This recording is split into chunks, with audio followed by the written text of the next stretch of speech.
Now, just to give you a sense of how the establishment in this country, and I include the New York Times, who, by the way, and remember that in those initial releases, WikiLeaks never presented any of this information directly to the public. It presented it to different publications around the world who then presented it to the public.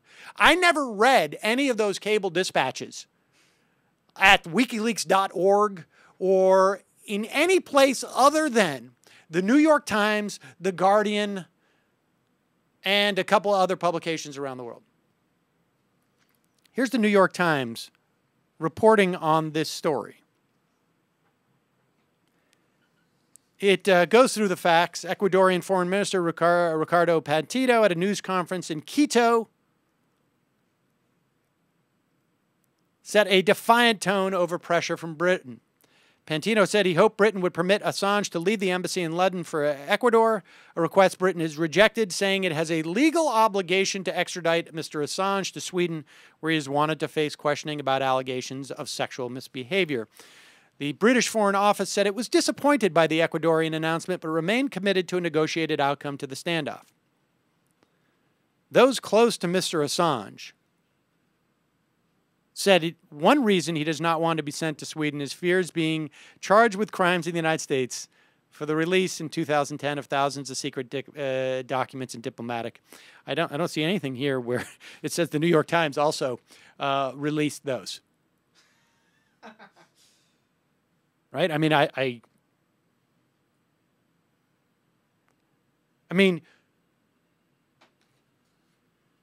just think about this. Those close to Mr. Assange have said this.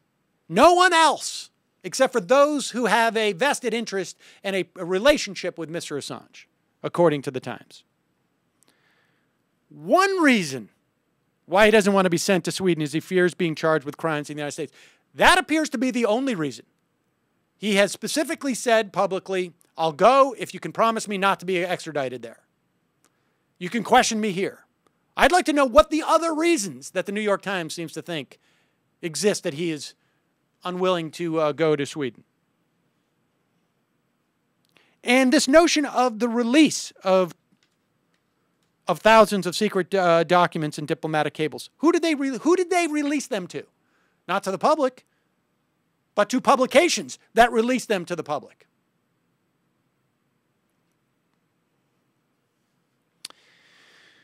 Pantino said the British authorities had threatened to barge in. It goes on to say Assange ended up at the embassy in June 19th of this year. And then the piece covering this takes a very strange twist.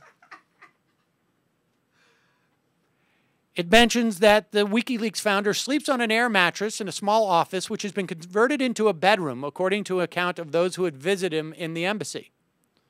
Fair enough. His presence is a challenge for employees of the embassy. Okay.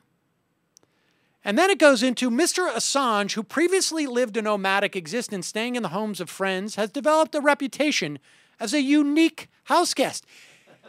Suddenly, this turns into a style piece. Daniel Domscheit-Berg, who ran WikiLeaks with Mr. Assange until the two had a falling out in 2010, accused Mr. Assange in a memoir of staying for several months uninvited and of abusing his cat. Don't know how this is relevant to what is going down in London, but in an interview with the New York Times in early 2011, Mr. Domscheit-Berg added that Mr. Assange had refused to flush the toilet during his entire stay. Mr. Assange has countered that Domscheit-Berg and others who have given him personal counsel along these lines are motivated by malice. Seriously, would the New York Times print a story if someone said,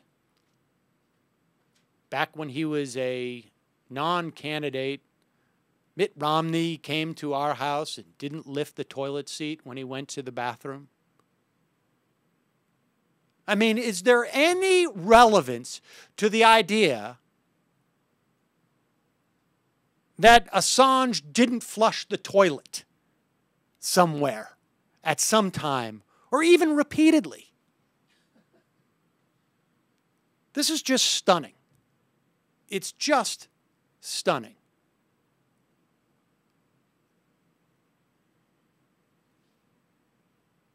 I just do not understand how they get away with this stuff.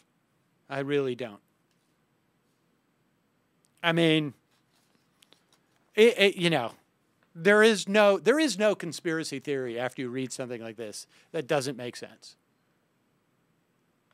Is it the editor that's working for the U.S. government?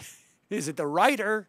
I mean, there's no conspiracy theory that seems to be too far out of bounds when you read something this just utterly ridiculous.